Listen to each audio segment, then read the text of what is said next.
For this exercise, you are going to need your practice mannequin head, your Joyce Jade Eyelash Extension Pro Adhesive, your set of Joyce Jade straight tweezers, also your Joyce Jade Classic Eyelash Extensions, and make sure that you're using the thickest extensions that you have, which would preferably be a 0.15 or 0.25.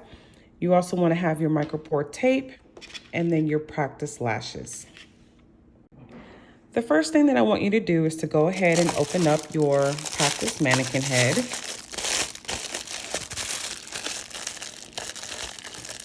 And remove the plastic from it.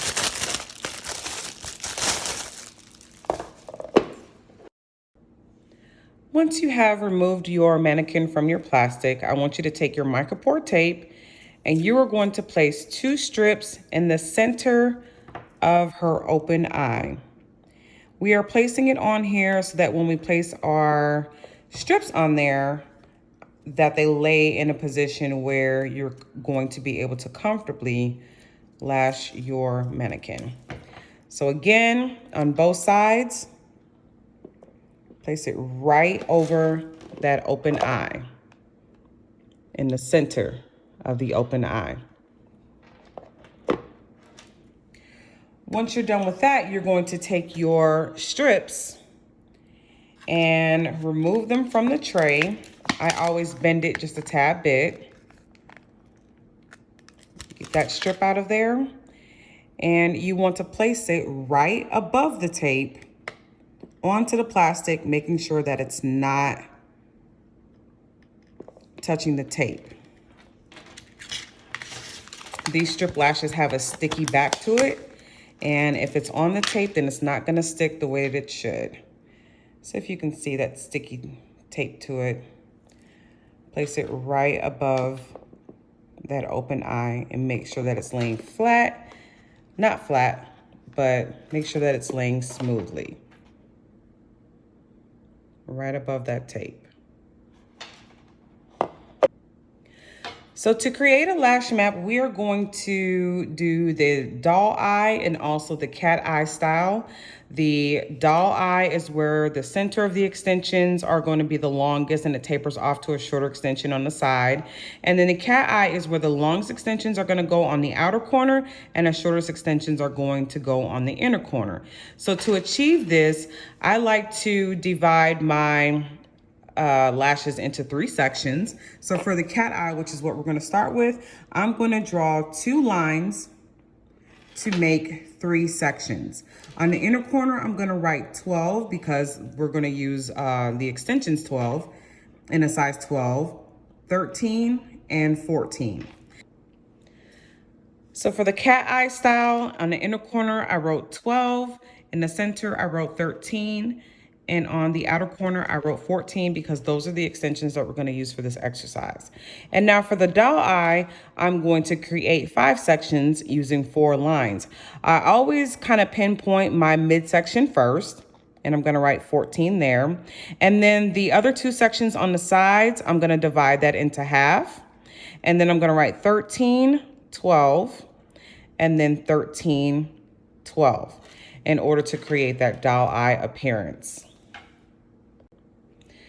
Now, before I start the service, I always want to take a piece of paper towel and also tape that to my client's forehead. You know, resting your hands on her forehead is a must for stability, and that is going to be the only skin-to-skin contact that you'll have.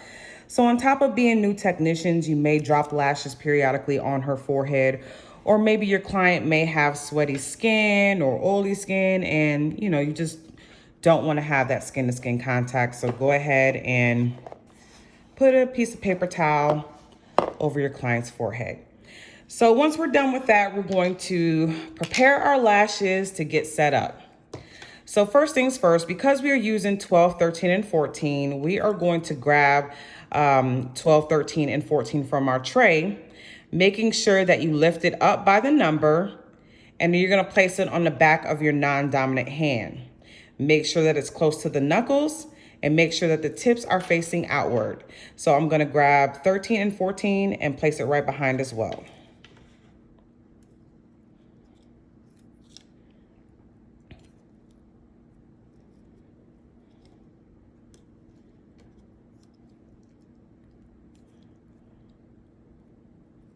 Now, after a while, the extensions start to lose its stickiness on the back. So I like to take a couple pieces of tape and stick it down to make sure that it's nice and stable.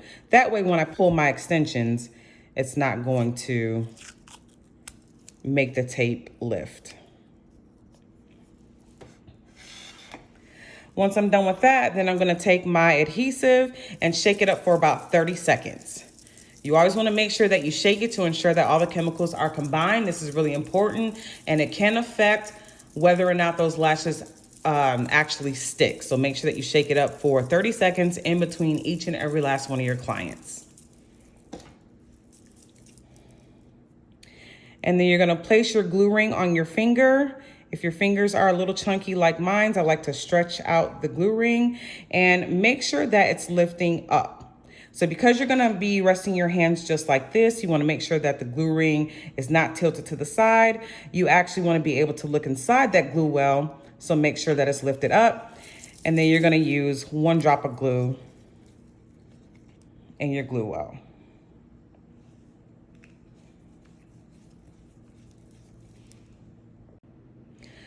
So now we're gonna start with the isolation process. The isolation process is why it takes this technique so long to do. It's also why you can charge so much as you like for these services. So you're gonna place your tweezers in between your fingers, your thumb and your pointer finger, and have them resting on top of your middle finger, just like this. And what I like to do and teach my students to do is to use both tweezers to help you move those lashes out of the way, because it just ensures that, you're going to be able to do it effectively. And when you use both tweezers, it actually helps. So let me zoom in just a bit. And so for the first eye, for the isolation hand that has your lashes on it and also your glue ring, you want to make sure that this tweezer is in alignment with the bridge of her nose, going straight in. That is the only way that you're going to be able to go in. And when you open up your tweezer, you're going to be able to push everything out of the way. So first, make sure that you're in a comfortable position. With you being on a stool, you can move around her head, but if you're using your mannequin head, it's okay to turn her gently, but make sure that that hand is comfortable, and make sure that it's resting on her forehead and that these tweezers are going straight in, again, in alignment with the bridge of her nose. So then with my non-dominant hand, the first thing I'm gonna do is I'm gonna put my tweezers into the lashes and move them over to one side. With the isolation tweezer, I'm gonna use that, get this one eyelash that's sticking out and get it in between the tweezer, opening it up. You're gonna move the lashes to one side. That one eyelash that is sticking out, you wanna get that in between these tweezers, just like this. Move the other hand out of the way. And this is proper isolation. I'm gonna demonstrate that again. Move the lashes to one side, get that one eyelash in between, move the isolation hand out of the way. I'm gonna move the lashes to one side, get that one eyelash in between, hold it in place. Move the lashes to the side, get that one eyelash in between and hold it in place. A couple things about doing this isolation is when you're moving the lashes, you always want to make sure that you are using the tips of the lashes to move them, because when you try to come to the base, that mobility is not there. So always use the tips. Again, to show you, move the lashes to one side, get that tweezer in between, get that one eyelash in between and hold it in place. And this is all you're going to do for the isolation process. You're going to be very, very gentle with those natural lashes. You're barely touching them. All you're doing is moving them out of the way by barely touching the tips. And of course, I'm making it look a lot easier than what it actually is. So I want you guys to bounce around and do the isolation a couple times. Once you have that down, now it's time to gain an understanding on how to properly grab the extensions.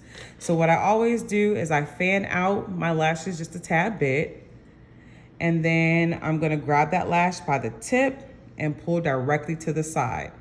You never, ever, ever want to grab an extension and pull this way or pull it straight up, because what'll happen is you'll take that C curl and you'll turn it into a curl pattern that's non-existent. So again, fan the lashes out, grab the lash by the tip, pull it to the side, and that is how you properly remove the extension from the strip. Also, you have to make sure that you're not grabbing the extensions too tightly. One thing that I know is that when you press too tightly on these tweezers, they open up at the tip, which can make your extension kind of wobbly within there. So, you know, you only want to use a little bit of light pressure, grab that extension from the side and pull it. Now, once you have an idea of how to do the isolation and you also have an idea of how to pull the extensions, now it's time to actually lay those extensions onto her natural lashes.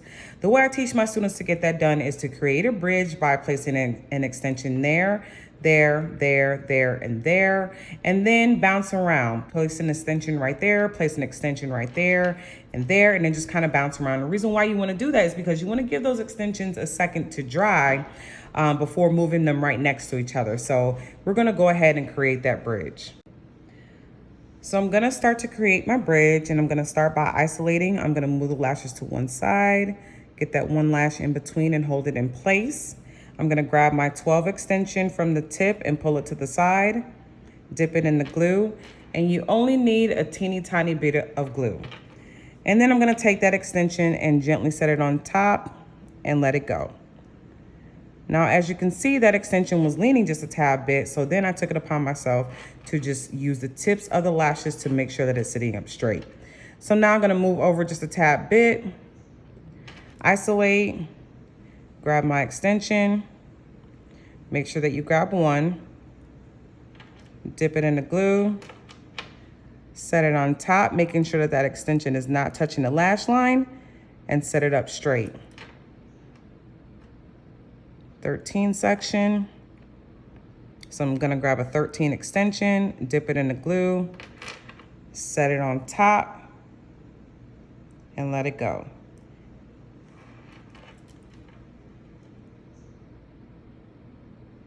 Isolate, grab my extension, dip it in the glue, set it on top, and let it go.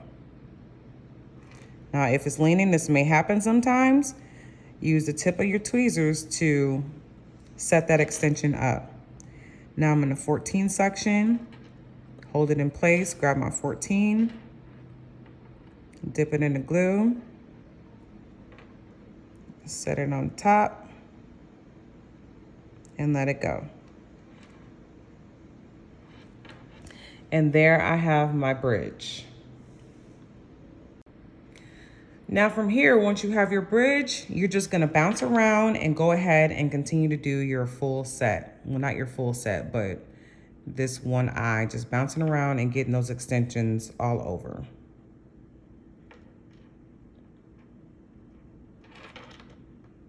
If you have too much glue onto your extension, which as you can see, I have 3 dots of glue, I'm just gonna take some of that glue and wipe it onto the tape and then place it on there and let it go.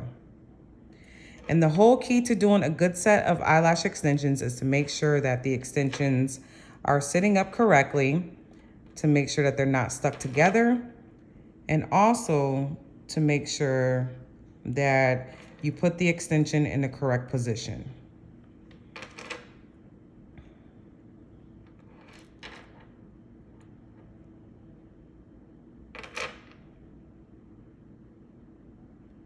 And also to make sure that those extensions are not touching the eyelid.